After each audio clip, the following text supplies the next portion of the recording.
Hello, we are from Group 5. Today, we're gonna tell you a story about Little Red Riding Hood. Before we start the storytelling, let we introduce ourselves. My name is Epafras Sihombing, number 7, as mother and narrator.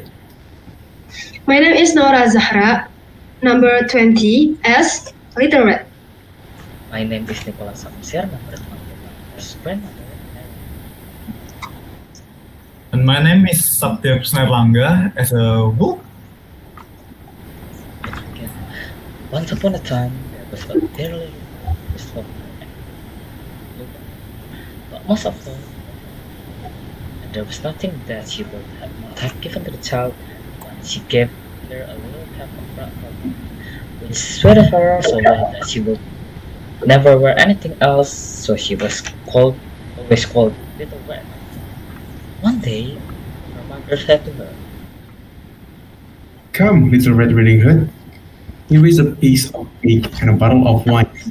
Take them to your grandmother. She is ill and weak, and they will do her good.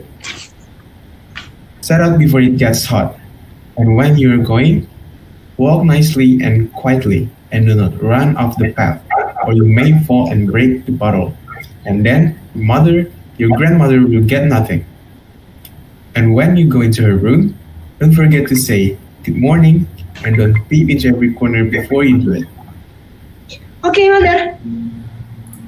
the grandmother looked up, half awake from the pillow, and just as Little Red Riding Hood entered the wood, a wolf met her.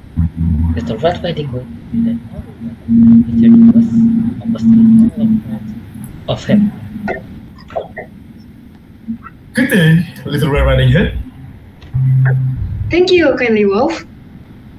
We are away so early, Little Red Riding Hood. To my grandmother's. What have you got in your prawn? Cake and wine. Yesterday was a baking, so poor sick grandmother is to have something good to make her stronger. Where does your grandmother live, Little Red Riding Hood? A good quarter of a league farther on in the wood. Her house ends under the large oak trees. The nut trees are just below. You surely must know it. The wolf thought to himself, What a tender young creature. What a nice plum mouthful. He will be better to eat than the old women. I must act craftily so as to catch both. so he walked back for a short time by the side of Little Red Riding Hood, and then he said, See, Little Red Riding Hood, how pretty the flowers are about here. Why do you not look around? I believe too that you do not hear how sweetly the little birds are singing. You walk gravely along as if you were going to school, while everything else out here in the wood is merry. Little Red Riding Hood raised her eyes, and when she saw the sunbeams dancing here and there through the trees and pretty flowers growing everywhere, she thought to pass eye to grandmother Christmas gift. That would please her too. It is so early in the day that I shall still get there and so she ran from the path into the wood to look for flowers, and whenever she had picked one, she fancied that she saw a still pretty one farther on and ran after it, and so got deeper and deeper into the wood. Meanwhile, the wolf ran straight to the grandmother's house and knocked at the door. Who is there? Little Red Riding Hood, open the door! Left the latch, I'm too weak and cannot get up. The wolf lifted the latch. The door sprang open, and without saying a word, he went straight to the grandmother's bed and devoured her. The wolf let out a satisfied burp and then poked through Granny's wardrobe to find a nightgown that he liked. He added a frilly sleeping cap, and for good measure, dabbed some of Granny's perfume behind his pointy ears. A few minutes later, Red Riding Hood knocked on the door. The wolf jumped in the bed and pulled the covers over his nose.